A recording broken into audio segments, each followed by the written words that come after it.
Bienvenue à tout le monde juste c'est pour ça que je posais la question. Alors je vais pas faire le topo sur le pôle entrepreneuriat, mais effectivement c'est un des blocs de formation de l'école 5.3 où on vous explique comment bien démarrer votre activité en tant que conseiller en nutrition, quelle que soit la spécialisation que vous choisissez.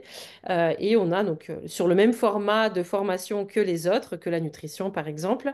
Eh bien, on a des vidéos, des exercices et puis des groupes pour accompagner des entrepreneurs, donc les futurs entrepreneurs. Et notamment, c'est parmi ces futurs entrepreneurs qu'on va chercher des élèves qui finalement ont assez bien intégré les cours, bien avancé dans leur business, ont commencé à accompagner leurs premiers clients. Et du coup, aujourd'hui, c'est au tour de Aurélia. Et avant de commencer à te poser des petites questions pour que tu nous parles de ton parcours, je me présente très rapidement pour Cécile qui ne me connaît pas et pour les personnes qui vont regarder en replay. Donc moi, je m'appelle Lilia, j'ai 40 ans, j'habite à Toulon, non, à côté de Toulon dans le Var. J'ai inversé les bouts de phrases dans ma tête. Et je fais partie de l'équipe 5.3 depuis mars 2023. Que j'ai intégré sur le bloc 3, donc le bloc du parcours entrepreneur, du bien-être. Et j'interviens sur un petit peu tous les différents ateliers pour vous accompagner au mieux. Et je suis, quant à moi, à mon compte depuis 2012, donc ça fait 12 ans. Et aujourd'hui, dans mon activité, j'accompagne des entrepreneurs que j'aime bien appeler atypiques, euh, pour bien développer et se retrouver dans leur business, puisque les entrepreneurs atypiques ont un fonctionnement atypique. Et donc, j'ai à cœur de les accompagner dans leur fonctionnement atypique pour s'approprier et trouver les bonnes manières de faire pour eux. Voilà. Alors, Aurélia, c'est toi la star du jour aujourd'hui. Est-ce Mhm. que tu peux, avant que je te pose quelques petites questions, est-ce que tu peux, avant tout, te présenter en quelques mots, un peu sur le format que j'ai fait. Tu peux prendre plus de temps si tu souhaites, bien entendu. Bonjour tout le monde, on m'entend bien déjà, je vais faire de ça. Bon, bah top. Du coup, moi c'est Aurélia, j'ai 6 ans, deux enfants, et puis voilà, j'ai intégré l'école 5.3 au printemps 2024. Je sais plus en quelle année on est, c'est la fin, donc printemps 2024. Et puis voilà, à l'heure d'aujourd'hui, j'accompagne quelques personnes et c'est pour ça qu'on a fait appel à moi pour que j'intervienne aujourd'hui. Donc je sais pas s'il faut déjà que j'entre dans les détails au niveau de mon parcours ou pas. Juste, par exemple, nous parler de sur quoi tu accompagnes. Est-ce que tu as une spécialité, par exemple? Parce que toi, tu es pas mal dans le sport aussi. Oui, c'est ça, en Euh, parallèle aussi, ouais. Ouais, ouais. Là, à l'heure actuelle, je suis une autre formation maintenant qui est plus axée, elle, sur le sport et la nutrition sportive, enfin les sciences pures de l'entraînement, euh, pour, euh, pour pouvoir apporter un package complet à ce niveau-là aux personnes que j'accompagne, quoi, hein, qui sont pas toutes intéressées par le sport, mais c'est quand même, enfin, à terme ma cible, donc voilà. Pour l'instant, je me ferme pas, mais j'aimerais bien me spécifier dans cette population-là, en tout cas. Ok, Voilà. cool. Ouais, c'est là-dessus qu'on s'est pas mal retrouvés, notamment sur Instagram, parce que le côté sport est très très important et très présent. Mm. Est-ce que tu peux nous parler un peu de ton parcours et qu'est-ce qui t'a amené à te passionner pour l'univers du bien-être finalement, le sport, la nutrition, tout ça? Pour commencer, moi j'ai enfin, un passif depuis que j'étais petite en fait, hein, j'avais eu quelques petits problèmes de surpoids, pas énormes, mais suffisamment pour que il y ait quelques moqueries à l'école. La pression aussi de la part des adultes, hein, parce que finalement c'est pas toujours les enfants. Donc Ouais. je pense que c'est quelque chose qui m'a un petit peu marqué et moi j'ai commencé à faire des régimes, mais vraiment des régimes très tôt, enfant en fait, hein, voilà. Et ça s'est poursuivi. À l'adolescence, il y a eu des petits rapports à la nourriture un petit peu compliqués. Voilà, c'est quand même la nutrition quelque chose qui m'a toujours impacté, intéressé. Enfin, voilà, pas forcément de la bonne manière, hein, pour commencer, mais du coup, je me suis très très vite intéressée à ce que représentaient voilà, les apports des différentes sources de nourriture, quoi. Ouais. Et j'ai toujours enchaîné, c'est ça, les régimes, en fait, j'ai toujours connu ça. Et après, au bout d'un moment, bah, je suis tombée enceinte de ma première fille. Et forcément, après tout ça, étant donné les traumatismes passés et puis le corps qui change encore, là, j'ai décidé, en plus des régimes de l'époque, de commencer à faire du sport. Et forcément, pour pouvoir performer au fur et à mesure dans le sport au fil des années, il fallait que je m'intéresse d'autant plus à la nutrition, mais d'une manière beaucoup plus structurée et avec les bonnes approches. Parce que je me suis rendu compte que finalement, s'affamer, ne rien manger, finalement, ne rien y connaître, ça ne menait nulle part. Et donc là, il fallait vraiment que j'entre dans le sujet de manière vraiment plus approfondie et plus technique, quoi, hein. Donc j'ai beaucoup appris par moi-même. Et au fil du temps, bah voilà, j'ai commencé à me diriger vers à la salle de sport, vers l'univers des compétitions. Donc, il a fallu que j'aille beaucoup plus loin parce que là, il y a eu nécessité de faire des préparations physiques. Donc, ça allait bien évidemment le sport et la nutrition parce que sans ça, enfin, on va nulle part, hein, clairement. Et donc, suite à tout ça, bon, j'ai un petit peu médiatisé, mais sans plus, hein, sur les réseaux et parmi les personnes qui me suivaient, soit de mon entourage ou même d'un peu plus loin. Bah forcément, après tout ça, on est venu me demander des conseils parce que ouais, c'est sûr que quand on fait des compétitions, on a quand même des changements physiques très importants, hein, qui ne reflètent pas enfin, ce qu'il faut, comment dire, ce qu'il faut. Faut pas pousser les personnes à faire ça dans la vie de tous les jours parce qu'on part quand même dans des extrêmes. Mais ça, je pense, montrer aux personnes que j'étais capable on va dire, de gérer, je sais pas comment expliquer ça, mais le fait de se pousser dans des extrêmes, c'est que forcément, on a de bonnes connaissances au niveau de la nutrition et tout ce qui s'ensuit. Et donc, on venait me demander souvent conseil par rapport à tout ça. Et je suis tombée à la suite de mes dernières compétitions enceinte de mon fils. Et j'étais en congé parental et je me suis dit, bah, c'est peut-être le moment, là, maintenant que tu as le temps on va dire, légitimiser tout ça, de te former pour avoir le droit d'accompagner des personnes et puis oui, de rendre ça légitime, quoi, plutôt que de donner des conseils comme ça, là. Mhm. Donc c'est là que j'ai décidé d'intégrer l'école 5.3 à ce moment-là. D'accord. Et à ce moment-là, parce que ma question suivante, c'était comment tu as commencé ton activité, quel a été le déclic, mais en fait, tu as en partie répondu. Du Mm. coup, j'ai une question complémentaire. Est-ce que au moment de commencer ta formation, tu te disais déjà que tu en ferais une activité à part entière? Oui, oui, oui, oui, c'était dans ce but-là quand même, hein, parce que le fait de me dire, voilà, des personnes viennent me demander conseil, je les délivre comme ça, enfin bon, entre guillemets, gratuitement, mais pour autant, j'y prends plaisir parce que ça, en fait, tout ça, c'est une passion, quoi, au final. Donc, à ce moment-là, en même temps, je me disais, c'est quand même vraiment dommage de ne rien en faire. Enfin, j'ai quelque chose là dans les doigts et j'en fais rien du tout, et pourtant, c'est quelque chose de presque facile pour moi. Je connais, je maîtrise et il y a quelque chose à faire, quoi. Donc, oui, oui, c'était dans l'objectif d'accompagner des personnes. Après, à savoir si ça allait enfin, occuper l'essentiel de mon activité, ça, je ne pouvais pas savoir. Je savais pas si derrière, j'allais avoir suffisamment de personnes pour pouvoir en vivre. Et là, à l'heure actuelle, c'est pas forcément le cas, mais je vois que ça a quand même démarré de manière, voilà, enfin. Encourageante. Voilà, au-delà de ce que je pensais. Enfin, je me disais, bon, si j'ai deux, trois personnes, c'est pas ça qui va remplir mon frigo et payer mes factures, quoi. Non, c'est sûr. Finalement, à l'heure actuelle, c'est déjà un petit peu plus que ça. Donc, ça donne bon espoir de pouvoir développer encore la chose et puis de finir par pouvoir en vivre. Ça serait, voilà, c'est l'objectif pour moi. Mais voilà, pour l'instant, j'en suis pas encore là non plus. Et justement, est-ce que tu pourrais nous partager ça, c'est-à-dire combien de clients as-tu accompagné depuis le début? Combien est-ce que tu en as en accompagnement simultané et quel est ton objectif par exemple, pour pouvoir en vivre, quel est ton objectif en nombre de clients? Alors, j'avais commencé au moment de la formation avec deux bêta-testeurs. Donc, un qui a arrêté très rapidement, parce que, bon, comme beaucoup le savent, hein, les bêta-testeurs, c'est pas toujours évident. C'est des personnes qui rémunèrent pas. Donc, bon, ils se disent, allez, pourquoi pas, on teste. Et donc, ça passe ou ça casse, quoi, en fait, hein. Donc, sur les deux, il y en a un qui a arrêté rapidement. Et puis, la deuxième personne, bah, je l'accompagne toujours aujourd'hui. D'accord. Donc voilà, là, pour le coup, c'est top.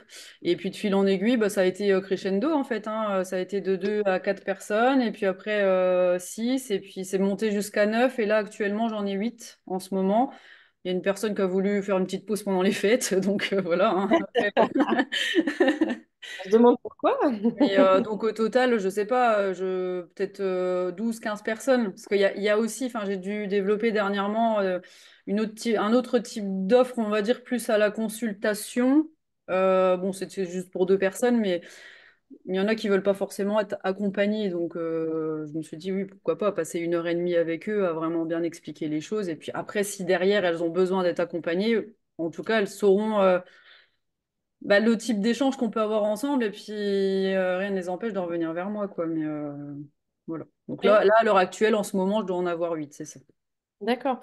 Bah, c'est vraiment sympa, hein, parce que si Mm. tu as démarré tes formations au printemps de cette année Mm. et que du coup tu as déjà accompagné une grosse douzaine de personnes, dont 8 maintenant, c'est top, bravo à toi. Je Mm. pense que, tu sais, je pense que beaucoup de nos entrepreneurs, en fait, trouver le premier client est un palier psychologique à passer. Mm. En avoir accompagné 10 voilà, c'est encore un autre palier. Et puis en avoir 10, 15 en même temps, là, c'est carrément le Graal pour Bah quelqu'un qui oui. part. Donc, c'est déjà très, très inspirant. Et du coup, quelle est ta prochaine étape dans ton entreprise en général? Parce que du coup, tu développes aussi une spécialisation sur le sport. Mm. Euh, Comment est-ce que tu te développes? Comment est-ce que tu développes ton activité? Qu'est-ce que tu souhaites en faire? Alors comment je la développe? Bah bon, il y a de la communication sur les réseaux, mais de manière modérée en fait, parce que comme je suis encore en formation et que celle-ci, elle demande quand même énormément de temps, je vois que déjà quand j'arrivais proche des 10 personnes à accompagner en même temps, ça me dégageait pas beaucoup de temps à côté au final. Enfin, puis bon, j'ai encore mon petit à la maison, pas de mode de garde, donc c'est toujours un petit peu compliqué de tout gérer en même temps. Donc voilà, je sais que pour l'instant, au niveau communication, je suis pas à fond. Et je pense que, enfin, c'est pas que je pense, c'est que c'est un peu volontaire, c'est que derrière, je veux quand même. C'est une formation que je me suis autofinancée, donc j'ai pas envie que ça, que ça capote non plus. Donc voilà, pour l'instant, je suis pas à fond dans la communication. Et en dehors des réseaux sociaux, j'ai aussi participé à comment ça s'appelle? À des salons. J'ai fait 2 salons du mariage, un salon au féminin qui a eu lieu là, pendant la période d'Octobre Rose, de façon voilà, à me montrer dans ma région. Ouais. Euh, et donc voilà, bon bah ça, à l'instant T, j'ai pas eu l'impression que ça avait fonctionné. Enfin, j'ai quelques cartes de visite qui sont parties, mais après il y a eu des retombées plus quelques semaines après en fait. Donc je pense qu'il y a Hmm. beaucoup de personnes, elles passent devant, elles regardent, elles n'osent pas spécialement venir parce que c'est peut-être un peu gênant des fois de parler de son envie de perdre du poids ou autre devant les autres. C'est pas toujours. Donc je pense que c'est ça parce qu'après j'ai eu des retombées, bah, des messages hein, qui sont arrivés. Donc voilà. Euh, Top. Et ta prochaine étape? euh, puisqu'on est à la fin de l'année, justement, que prévois-tu pour toi pour 2025, pour ton activité? Bah là justement, bon, c'est un petit peu l'occasion oui, de se remettre un petit peu en avant pour bah, toutes les bonnes résolutions que certains vont vouloir prendre après les fêtes, parce que c'est souvent ça. J'ai même déjà là quelques messages qui sont arrivés courant décembre me disant bon bah on reprend contact en janvier, j'envisage de me reprendre en main. Donc voilà, essayer de redonner un petit coup de boost à ce moment-là, parce que je pense que ça peut être la bonne période aussi. Donc voilà. Puis après, bon, bah, je poursuis ma formation. Après, je pense qu'une fois que celle-ci sera passée, oui, je pourrais mettre un coup de collier justement sur plus de communication. Mhm. Et voilà. Euh, pour, euh, Ok. pour à terme, je sais pas, en termes de nombre de clients, c'est un petit peu compliqué à savoir parce que c'est vrai que j'ai commencé bon, avec des tarifs comme ceux qui sont préconisés au début de la formation à 100 euros par mois. Après, avec le sport, forcément, ça me prend plus de temps, donc ça sera un peu plus. Donc, tout Mhm. dépendra du type de prestation que je vais vendre pour pouvoir déterminer le nombre de personnes que j'aurai à suivre. Oui. Donc voilà. Là, pour l'instant, c'est sûr que 9-10 personnes, c'est carrément pas suffisant pour pouvoir en vivre, hein, mais il y en aurait 20, ce serait déjà très très bien Mm. pour commencer. Mm. Ok. Voilà. Euh, et est-ce que dans tes accompagnements en général, et aussi parce que tu fais cette formation complémentaire, donc par rapport à ta cible, est-ce que tu as la sensation d'être légitime? On a toujours des petits doutes. En fait, ça va de mieux en mieux avec le temps. Mais c'est vrai que non, au tout début, pourtant, on a confiance quand même en ce qu'on dit, en ce qu'on délivre, parce que c'est des choses, enfin, voilà, qu'on a quand même acquis, mais non, c'est difficile de se sentir 100% légitime. Plus sur le Ouais. fait, oui, Ah, moi, je suis d'accord. toutes les informations qu'on va donner, on a confiance en ça, c'est des choses qu'on connaît, mais le fait d'accompagner des personnes, c'est quand même quelque chose d'assez particulier. Chacun est différent et on se dit toujours, est-ce que cette personne-là, je l'accompagne de la façon qui lui convient à elle? Parce que d'une personne à l'autre, ça va être différent. Donc, est-ce que je lui apporte suffisamment? Est-ce qu'elle a besoin de plus? Parce qu'il y a des personnes qui vont parler facilement, qui vont venir poser des questions, et il y en a d'autres, non. Il y en a d'autres, faut aller les chercher, quoi. Et c'est pas Mm. toujours facile. On a toujours peur, justement, de pas être assez, de pas être suffisamment présent et de pas leur apporter assez. Mais au final, on voit qu'ils restent, donc ça prouve bien on leur apporte quand même quelque chose. Donc, Ouais. donc voilà. Donc non, non, il y a toujours un. Alors, je pense effectivement, hein, du coup, on n'est pas en retard, je développe un petit peu certains points, mais effectivement, je pense que vraiment la sensation euh, de manque de légitimité, ou autrement, on l'appelle aussi le syndrome de l'imposteur, etc., ce sont des choses qu'on ne devrait pas chercher à éliminer, parce que là, du coup, on en fait un gros ennemi Mm, euh, qui est bah, quasiment impossible à combattre.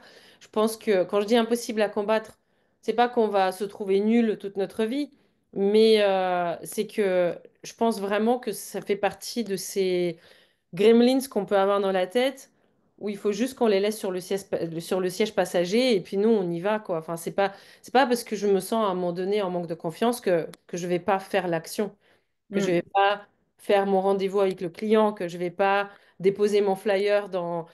Voilà. Et du coup, à partir du moment où on est OK avec le fait que bah, potentiellement, ce truc-là, il sera toujours là, bah, c'est OK. Et puis là, c'est curieusement à ce moment-là qu'il commence à diminuer petit à petit, parce que, en tout cas, il n'a plus du tout le même impact. Donc, tu as tout à Oui, fait c'est raison. ça, ouais, petit à petit, ça passe mieux. Puis après, bon, quelque part, je pense que le fait qu'on ait toujours ce petit côté-là, même beaucoup plus tard, hein, finalement, c'est un peu un moteur aussi, parce que c'est une remise en question sans arrêt. C'est ce qui permet aussi bah, de vouloir chercher à se perfectionner pour pouvoir toujours faire mieux. Si Exactement. on avait 100% confiance, on serait peut-être négligent sur certaines choses au bout d'un moment. Donc, Exactement. je me dis que c'est nécessaire, en fait, même si C'est c'est ça. chiant, ouais, c'est nécessaire. Non, non, mais c'est vrai, c'est une alerte. Moi, je pense que c'est une bonne alerte par rapport à, bah, comme tu dis, euh, c'est quelque chose qui peut nous alerter sur un domaine où il faudrait qu'on ait développé nos compétences un peu plus. Toi, par exemple, bah, tu veux accompagner des personnes dans le sport, donc oui, une formation dans la nutrition du sport, ça peut avoir du sens. Mm. Quelqu'un qui est sur l'accompagnement des troubles du comportement alimentaire, bah, aller se former de manière complémentaire sur ça, bah, ça peut avoir du sens. Et effectivement, si on était, comme tu dis, à 100% sûr de soi, on se remettrait jamais en question. Donc, je suis complètement en phase avec ce que tu dis. Et j'en profite, c'est pour ça que j'insiste sur ce sujet et que je reste finalement là-dessus. C'est bien pour bien faire passer le message aux autres que si vous ressentez ce manque de confiance, c'est pas une fatalité. Il ne faut pas chercher à s'en débarrasser parce que là, vous n'allez jamais démarrer en fait. Le but, c'est Oui. de démarrer tout en ayant ces ressentis-là. C'est complètement OK. Euh, une question supplémentaire, comment est-ce que le parcours entrepreneur de l'école 5.3 t'a aidé? En quoi qu'est-ce que cette formation-là t'a apporté et qu'est-ce qu'on a pu t'aider à réaliser? Bah déjà toute la partie administrative hein, de tout ça, enfin comment démarrer, créer son entreprise, tout ça, enfin voilà, c'est ça. Là où la nutrition c'était déjà un domaine qui était plus ou moins simple pour moi, ça par contre c'était totalement inconnu. Moi j'ai toujours été salarié, donc l'entrepreneuriat c'était totalement inconnu. Et donc, si j'avais pas eu ça, il aurait fallu que je passe des heures et des heures et des heures et des mois, je pense, à tout chercher. Et je pense que certainement j'aurais oublié des choses. Enfin, donc du coup, ça permet d'avancer quand même avec assurance parce que, bah, en fait, on nous donne tout. En fait, c'est voilà, pour démarrer, on a tout clé en main. Donc clairement, c'était bah, pour moi indispensable de passer par là, quoi. Hein. Donc, Mm. du coup, tu peux dire que finalement, la formation t'a quand même aidé à passer à l'action, elle t'a aidé à sortir de ta zone de confort, à te donner le petit coup de pied aux fesses qui est parfois nécessaire, en plus de te donner des infos et des conseils pratiques. Oui, voilà, oui, c'est ça. Puis même tout ce qui est aide, bah, justement, pour les réseaux sociaux, pour tout ça, enfin, c'est pas naturel pour tout le monde, hein, donc voilà, si, si, sur tous les aspects, ça aide énormément. Puis le fait, enfin voilà, je reviens encore là-dessus, mais sur tout ce qui est administratif, de savoir tout ce qu'il faut faire, bah, ça aide à avoir confiance aussi, parce que on a peur d'avancer finalement quand on a peur de mal faire, quand on a peur de pas être dans les règles, tout ça. Enfin, c'est un énorme frein. Donc déjà rien que ça, c'est c'est déjà énorme. Donc Oui, voilà. Mm. ouais. Ça fait partie du top 10 des peurs. C'est Mm. justement toute cette partie législative, c'est administrative législative. Oui, c'est ça. Ouais, Euh, Top. Avant-dernière question, qu'est-ce que tu pourrais donner comme, pardon, comme conseil à toutes les personnes qui se lancent et qui ont prévu de se lancer avec nous, bah là, décembre, janvier, qui démarrent ou qui vont démarrer la formation entrepreneur? Ben, c'est tout simplement de se lancer et de pas forcément attendre d'avoir. Enfin, je veux dire, on sort de la formation, on a déjà pas mal de cartes en main et beaucoup se disent, oui, mais alors il faut peut-être que je me forme sur ça et puis sur ça et puis sur ça parce que ça je maîtrise pas. Mais en fait, il y aura toujours des choses qu'on maîtrise pas tout le temps. Enfin, même si on est formé et formé et formé par multiples formations, il y aura toujours des choses qu'on maîtrise pas. Donc, faut pas attendre d'être. Faut y aller quoi. Faut y aller parce que la personne qu'on va accompagner, faut déjà se dire que par rapport à elle, on a déjà un énorme bagage derrière et qu'on peut déjà lui apporter énormément de choses. Et s'il y a des choses sur lesquelles on n'arrive pas à l'accompagner, alors là, oui, on peut aller se renseigner derrière et faire les formations adéquates si c'est des profils qu'on rencontre souvent et puis qu'au final, on se dirige vers ce genre de personnes-là. Mais faut pas avoir peur, en fait, faut y aller. Parce que c'est ce qui va aider aussi à faire les choses de plus en plus naturellement, enfin, être de plus en plus à l'aise. Donc voilà, faut pas hésiter à y aller. C'est ça. Alors, effectivement, c'est vraiment le point sur lequel on insiste toujours, toujours au bloc Parcours entrepreneur du bien-être, c'est le passage à l'action. Et alors, quand tu dis, il faut pas avoir peur, moi, je le redirai un peu différemment. C'est même si vous avez peur, il faut y aller quand même. Oui, voilà, oui, il faut y aller La avec peur, la peur. voilà. 100% des entrepreneurs ont eu peur à un moment donné de leur parcours, donc c'est tout à fait OK d'avoir peur. Par contre, ceux qui réussissent, bah, ils sont passés à l'action plus que les autres. Et on apprend beaucoup plus en faisant qu'en étudiant. Mm. Étudier, c'est nécessaire pour certaines parties, mais ça reste théorique. Alors que le passage à l'action, bah, voilà, on apprend énormément plus. Euh, donc, euh, donc voilà, c'est très très cool que tu aies donné ce conseil-là, justement, avant même que moi j'aille dans ce sens-là. Donc, top. Et dernière question pour toi, Aurélia. Est-ce que tu penses qu'en 2025, parce qu'on y est presque, on peut vivre de sa passion? Bah oui, oui, je pense qu'on peut, oui. Après, c'est ça, faut y aller, s'en donner les moyens, Ouais. faire tout ce qu'il faut, quoi. Mais ouais, quand on est déterminé, finalement, je pense qu'on fait tout ce qu'il faut, quoi, hein. Donc voilà. Si je prends mon exemple, bon, bah voilà, c'est plutôt encourageant de se dire que 6 mois après, bon, bah j'en suis déjà là, finalement, alors que j'aurais pas forcément pensé que ça soit le cas au tout Mm. début. Mais voilà, oui, c'est pas qu'il faut pas avoir peur, faut y aller avec la peur. Parce que même à l'heure d'aujourd'hui, quand je rencontre une nouvelle personne, bah, c'est une nouvelle personne, donc j'y vais toujours avec un petit truc dans le ventre qui est pas, voilà, ça va s'en aller avec le temps, hein, mais après, on est tous différents aussi, mais moi, je suis pas quelqu'un d'hyper à l'aise de base, donc, et après, en fait, au final, dès que le rendez-vous commence, ça se déroule naturellement. C'est toujours une appréhension, mais finalement, derrière, ça va, parce qu'on maîtrise quand même un minimum notre sujet, donc ça va, ça roule, quoi. Enfin, faut y aller, tout simplement. Mm. Eh ben, écoute, je te remercie. Effectivement, moi je pense qu'on peut vraiment vivre de sa passion. Il y a certes des étapes à passer, il y a du passage à l'action, il y a des choses à apprendre, mais celle ou celui qui n'abandonne pas, bah, ne peut pas vraiment se planter, Mm. quitte à développer, comme on dit toujours, plusieurs sources de revenus, avoir un revenu de sécurité pendant un temps. Mm. c'est OK, mais effectivement, développer son activité passion, parce que c'est ça qui nous fait vivre dans le sens où, bah, voilà, c'est ça qui nous donne justement du sens. Donc top, écoute, un grand merci à toi, Aurélia, pour la participation aujourd'hui. Merci beaucoup à Cécile, Salima, Marina et Natacha pour avoir été là jusqu'au bout. Et sur ces belles paroles, bah, je vous souhaite une excellente fin de journée et également de bonnes fêtes, de bonnes vacances si vous partez, si vous êtes en vacances. Une bonne année en avance. Et on vous dit à très très bientôt. Merci, Lilia. Merci.